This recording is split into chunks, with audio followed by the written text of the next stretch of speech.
I'm Dan Eastland with Dogwood Custom Knives. I'm head craftsman, owner, and floor sweeper.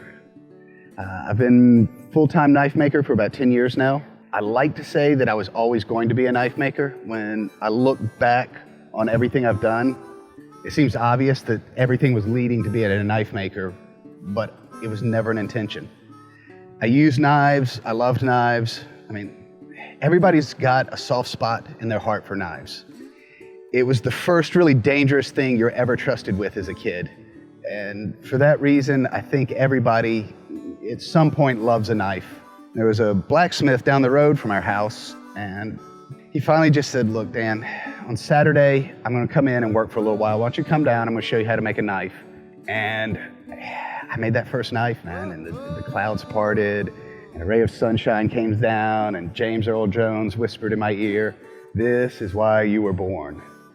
So I did my apprenticeship with guys that really specialized in bushcrafting and outdoor knives. So that was the basis of my education. That's where I first made my reputation. And I started with that, and my opinion is since prehistoric times, since the first time someone took a sharp flake of rock and started using it, every shape configuration that can be done has been done. I mean, every maker has his own little details that he adds to make it his own. But there's really not a lot new as far as shape goes that you can do with knife making. So when I wanted to do bushcraft knives, I started looking at trade knives from the late 1700s, early 1800s. Because that was a time period where men were living or dying off their knives. And they were in the woods. And they were in the woods that were similar to what I was in. It was the Northeast, or at least the East Coast of the US. So they were in an environment similar to where I was in the woods.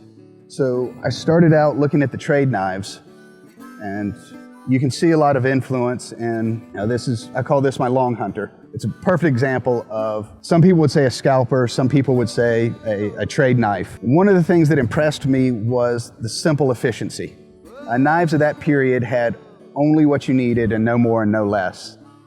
I also came to realize when I started looking at museum pieces that trade knives of that period had really thin blades. Steel was very expensive to make back then. So people weren't using more than they needed.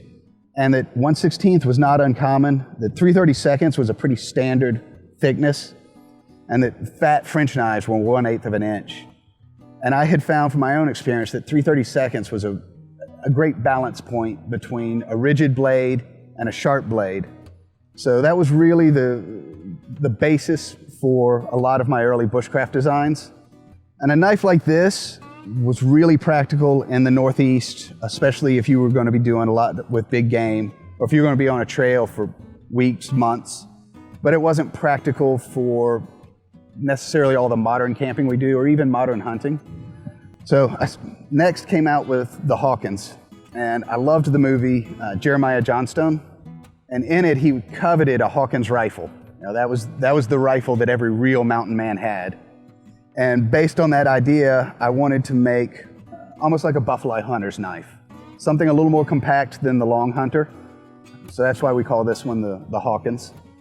So since the Hawkins was a little more knife than even I needed when I was hunting, I stepped down to a little something smaller, and this is the Echo 5. And we call it an Echo 5 because in the Army, an E5 is a buck sergeant. And when you just need something to get done, you call a sergeant. So this is the Echo 5. Obviously this one doesn't look so bushcrafty. It's got a synthetic handle on it. And that synthetic material is called Firefly. So the Firefly material, 30 minutes of direct sunlight and it'll glow 8 to 12 hours. I originally came up with the material because I had set my knife down right at dusk, and I spent a really uncomfortable 20 minutes hoping I found the handle before I found the blade. And I got back to the shop and I started looking at some glow-in-the-dark materials, and I wasn't finding the performance I wanted.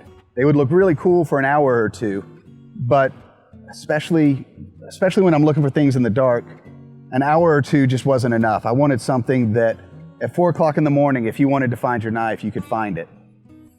And one of the things I realized is by suspending these little stones in a translucent material, I actually got more surface area, the glow-in-the-dark material, interacting with the light.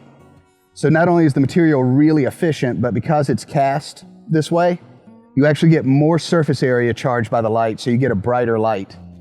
So it's a super efficient material, but it's used in a really efficient way. I guess we've been doing this Firefly material for about 4 years now.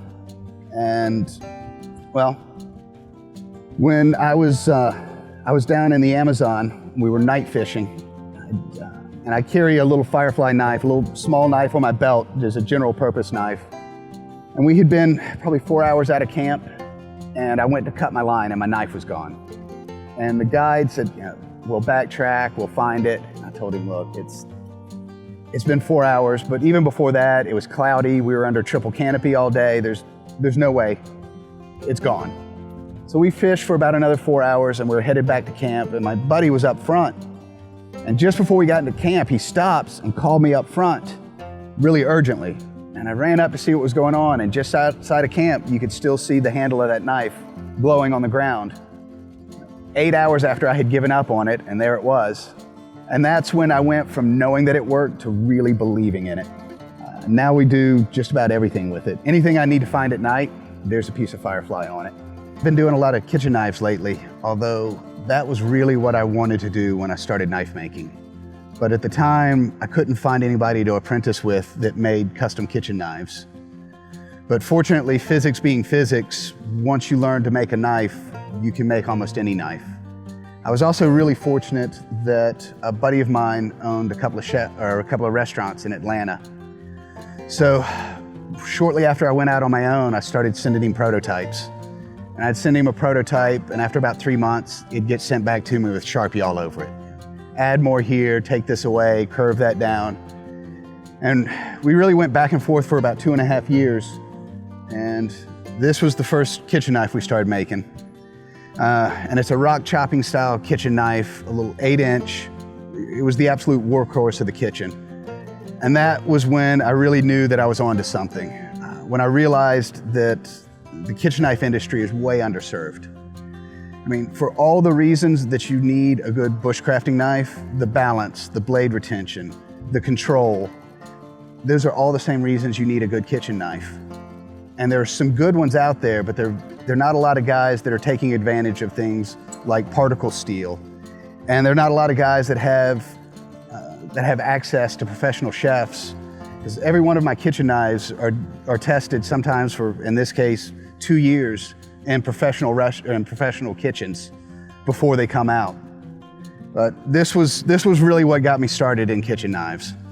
From there, we started doing these little Kiwi style knives that are just absolute, they're workhorses. Some guys will use them like a paring knife. Some guys at stations use them as a full-size knife. But I was really surprised at how quickly, when chefs came in to pick out their roll, because every chef is very specific on what combination of knives he needs, but every one of them wanted one of these in their roll, no matter what other knives they got. And then recently, I started working with a chef with the Huss group, and we made this big poppy.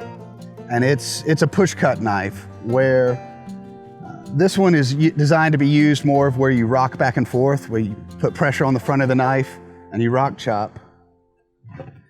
This one is more of a push cut knife, where you push forward and down, which has really helped me make a more specific knife roll. By being able to work with chefs and refine different techniques and making the right knife for each technique, we've really started to be able to do, no matter how you use a knife in the kitchen, we've got the knife for you. For there, we've gone into boning knives, fillet knives. I worked with a competitive barbecue team for a summer to design the perfect boning knife for them. And that's the upswept boning knife that we do. And then, of course, paring knife, which turned out to be a phenomenal utility knife. So now I sell a paring knife, or I'll put it in a sheath, and it is my favorite utility knife. But the kitchen is where I'm really passionate about. I love to cook. And as I started to learn more about knives, I realized that a lot of what is available in the kitchen is years behind what's available outside of the kitchen. I mean, So I want to see kitchen knives be made as well as my high-end outdoor knives. So this is an amazing opportunity working with KnifeCenter. They've got such a broad reach that I think this is a chance for people to start to become aware of, especially in the case of kitchen knives, what's possible, that they don't have to compromise on mediocre steel and plain black handles, that there are options out there, and that they can have a kitchen knife that's as good as their everyday carry or their bushcrafting knife. And I think this is going to be a great partnership.